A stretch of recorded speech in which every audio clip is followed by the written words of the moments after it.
What is going on, guys? JT43 here, and in this video, this is going to be part 2 of the front suspension rebuild. Last video, I had to return the axle that I bought because it was the wrong one. So now that I'm waiting for that one, let's go ahead and tear into this side. Pretty much the same exact thing that we did for that side. The only thing that's different is we're not going to be taking out the axle on this side. But yeah, let's dig right into it. All right, so I got my spacer loose. I'm about to take it off, and then after that, we'll move on to my caliper here. Okay, so I got my spacer off. Now we'll move on to the caliper. I'm just gonna do the same thing I did on the other side. 2 17mm bolts, and then I'm gonna hang it off of my strut. All right, so now that I have my caliper off, we can go ahead and take the rotor off, just like I did with the other side. Ooh, this one looks kind of even worse. Look at all that. Hopefully that's just flakes, which I think it is. I feel like this side's gonna be a little bit more trickier. But anyway, I'm gonna hit it with some PB, let it sit for a little bit, and then we will try the hammer trick on these, just like I did with the other side. All right, so I'll go ahead and do front and back. So I'll just PB these guys up. So I'll hit the 2 on the top. I'll hit it from the back. All right, and so yeah, we'll just kind of let that soak. We'll go ahead and try the hammer trick. Let's try.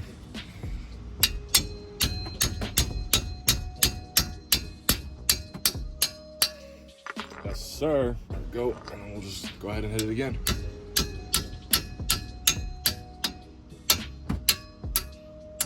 So once again, if you didn't watch part 1, I'm basically using this skinny 17 box end, and I'm just putting it on there and literally just hammering it, and it's seeming to work. So let's see if I can do it by hand.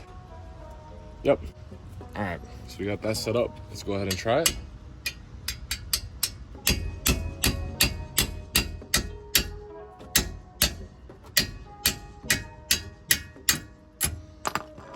There we go. And then I'm just gonna smack out the other 2, get all 4 bolts out, and then we will get the rest. All right, so I got all 4 of the bolts loose and ready to come out.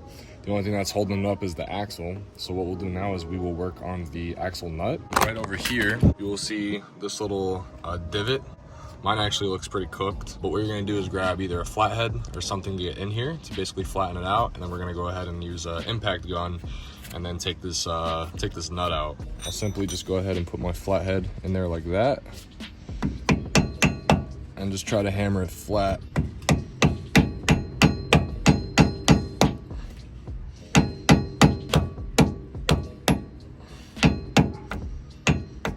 All right, so now that mine is flat-ish, it's probably still gonna strip the threads, I'm not gonna lie to you. If I have to replace it, I'll replace it, oh well. I'm kind of sick and tired of this design, I really am. It's like, over time, these things just don't wanna straighten back out. If you didn't watch part 1, but part 1, the same thing happened where I got it to a straight enough point and it ended up just stripping the whole threads because I couldn't get any more straight than that. So it sucks long-term, this design, but at this point, I don't really care. I just want to get this job done. So I'm gonna go ahead and get my 30mm socket with an impact, and we're just gonna go ahead and just drive this guy off. I got my 30mm here. Just gonna go ahead and just drill this guy off.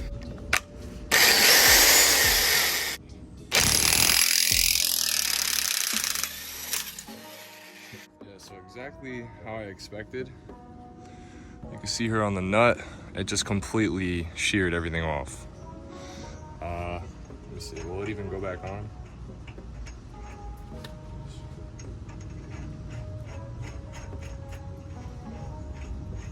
Huh, I mean, it does kind of go back on. All right, so now that I have the nut off, I did verify that the threads are okay. The nut itself is kind of sketch because it has this little piece like that. So I'm probably not gonna reuse that nut. I'm gonna need a hub puller.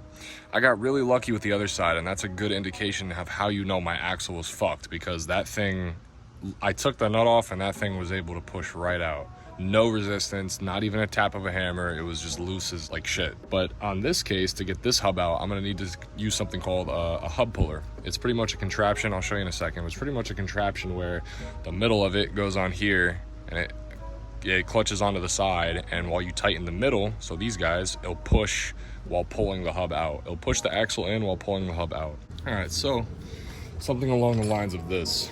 This is pretty much a pulley, a hub puller, whatever you want to call it. Pretty much goes on the middle here. I'll have to just loosen it real quick. So basically put this section with the, I guess a nipple, whatever you want to call it, right here. and then you attach the hooks on the side like that. And then as you tighten the middle up, so I'll get it to where it's tight, so they're engaging both claws, so right about there. So as you keep tightening, it will bring this forward. Pretty much just tighten this up.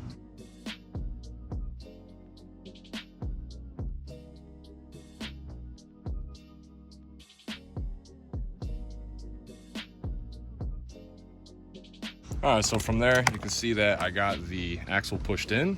Now what I'm gonna do is pretty much just hammer this hub off.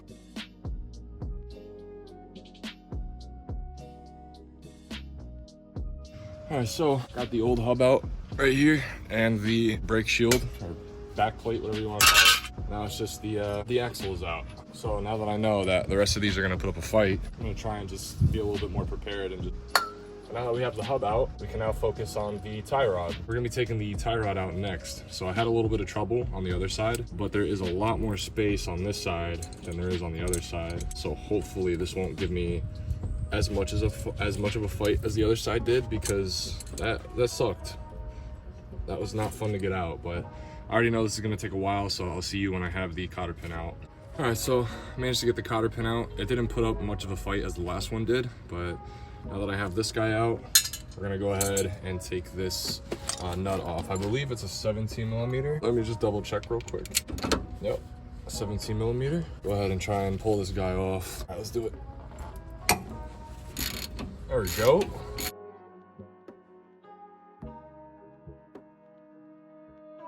Yeah, look at that, dude. Easy fucking peasy. So you'll have to get something to lift down, like pry down on the tie rod. So what I did is I used my breaker bar to get in here like this. I pretty much just with all my strength, I pried down on it and you hammer the side of it. I'm gonna have to stand up to do it.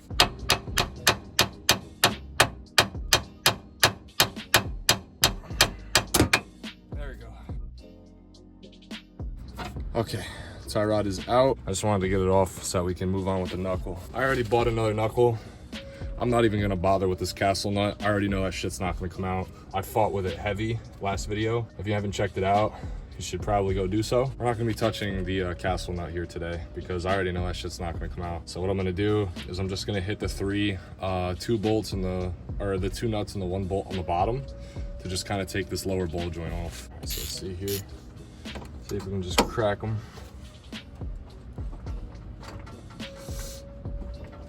There we go. Got the one. Let's try and see if we can get the other one. Let's see here. There we go. Let's see if we can get that third one broken. There we go. Okay, so I got all three of them out. Let's go ahead and just push down on the lower control arm, which will slide this guy out. Then we can turn it around. And there we go. This guy is now free, but what I like to do is always put my hardware back where they came from for now. So that leaves us with the ABS sensor, the bracket in here, which you can't see, and these two giant ass bolts up top. I am going to change the camera angle, just give me a second. That leaves us with just the ABS, the brake bracket, and these two guys, but I think I'm going to do something different that I didn't do on the other side. I completely forgot that I'm also going to be switching these guys as well. I had a very difficult time taking out my sway bar end links when I was just doing my race lands. I had a very, very, very difficult time. I'm gonna try and not have a very difficult time. Let's see here. Let's try it. Yeah, nope. Instantly started spinning. All right, we're gonna have to do it the legit way. All right, so this is gonna be kind of hard to see because I am in the way, but I was just like, you know what, let me just try it. I have all the sizes here. And this thing is actually coming off without a fight, which I actually can't believe is happening right now. But it's genuinely coming off, no issue.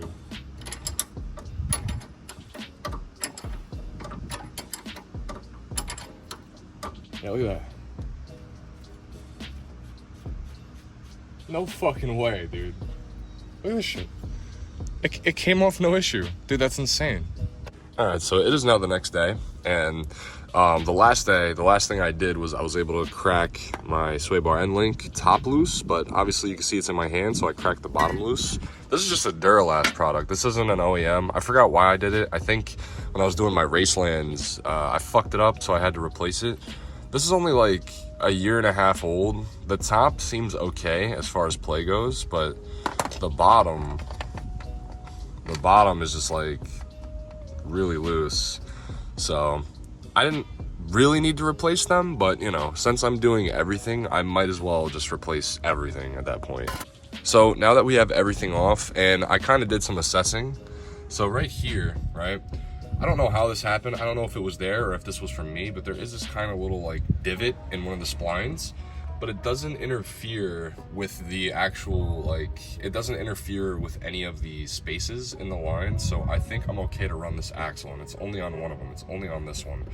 I do have the other axle just in case, but I don't think I'm gonna need to replace this guy. So that's good news. It's less work for me. I only really have to worry about the other side. But now that everything is off, all we have left to do is to take these two nuts out, and then the knuckle should be free to come out. Oh, and the brake bracket and the ABS wire. So I think I'm gonna do that first. All right, so I got these two 22mm nuts out and bolts. Here's my knuckle. So all the parts came in the mail today. So, all right, so it is now the next day from that last clip, and I kind of just have to reassess for video purposes, because if not, it would look like one big giant mess. So I'll start off with this side. So everything's pretty much the same. I got the top portion of the sway bar end link out. The bottom is fighting me, so I'm gonna have to cut the bottom, and then I still have to take this axle out. But I'm waiting because I'll have to pretty much like not drain it, but when I pull this out, transmission fluid's gonna come out. So I have to get everything on the bottom out of the way and stuff. But that's probably gonna be in the next episode, because for now, things kind of just sitting loose in there. But since I have to cut that out, I'm just waiting to cut that out and then take the axle out, and that's all we have to do, and then we can start putting everything back together. On this side, since I'm waiting to do that, I can be productive and pretty much start on this side. So I have the parts in that wagon, which I'll go over in a second. I have to kind of give an update. I'm not gonna be touching any of the lower control arms. After that last clip, I tried to mess around with my lower control arms, which is these guys here, this big A arm. That bolt right in there, I cannot crack loose for the life of me. PB, WD-40, breaker bar, heat, torch, I can't get that shit off. So I'm not gonna touch it right now. I'm gonna have to think of another way to figure out how to get that off. But for now, I need to get this car back on the road, so I'm not gonna be doing my lower control arm. So since I'm not doing that, and this side is complete, we don't have to take out this axle because I said I'm gonna reuse it, I can start putting everything back, starting with the knuckle. So over here I have my box of parts. Here we have the brand new knuckle from TRQ. I wish TRQ would sponsor me, because I'm not gonna lie, like, they're not OEM Toyota, but TRQ is basically like 1A Auto parts, but the brand's called TRQ. My calipers are from TRQ, and they actually came painted red. If you haven't watched that video, you should go check it out. But yeah, TRQ knuckles. All right, so we'll go ahead and put this guy into here, like that, and then we will slide the bolts in to hold it up just like that. Oh, you know what? Yeah, I'll have to slide the axle in first. Let me redo that. All right, so I'll just lift the knuckle up, make sure the axle goes inside of it like that, and then I'll put the bolt in again like that. I think I'm gonna go ahead and put the lower ball joint in real quick. So we have the new ball joint here, and if you look at this ball joint compared to this guy here, completely fucking different. Look at all that. So what I'm pretty much gonna have to do is, obviously this goes into the lower control arm like that. I have it in a wide view so you can get a generalization of what it'll look like for you, and then it slides up into the knuckle, and it came with a brand new castle nut and a cotter pin. I have my jack here so I can lift up from the bottom.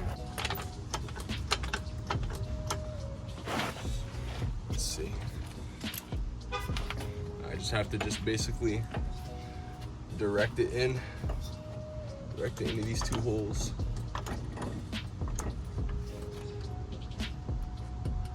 pretty much like that. So now what I'll do is I'll put these two nuts on in the bottom of the ball joint. All right, so I got the 2 bolts on the bottom on and the 3rd nut. So I'm just gonna pretty much tighten the lower ball joint assembly. All right, so you can see here, I got the lower ball joint all tightened up. And I also got the castle nut back here all tightened up with a brand new cotter pin. As far as torque specs go, I could not find any torque specs. I pretty much just tightened it tight. The knuckle is not on, but I could probably tighten it, but I think next up is gonna be the tie rod. I'm not gonna lie, I completely forgot that the camera wasn't recording. I thought it was on my tripod, but it wasn't. I just installed the hub. I'm gonna search up the torque specs now. It fits on nicely, and the splines for the axle fits on really nicely too, even though it has that little divot issue. But it's coming along really nicely. I'm actually like really nervous because it is kind of going along really nicely, but it's also good progress. All we really have to do next is torque everything down. We have to put the ABS wire back in, we have to put the caliper back in, and then we have to put the sway bar and link back in. So I didn't really get to film like an outro saying, but I did get a lot done in this video. We have the new knuckle on, we have the new hubs on, the tie rod is on. It's pretty unfortunate that I couldn't replace the lower control arm, but I just couldn't get that bolt out. I tried everything to get it out, I just couldn't do it. So I'm just not going to be messing with it. Anyway, if you did enjoy the video, or if this helped you out in any way, please like, comment, subscribe, and I'll see you later.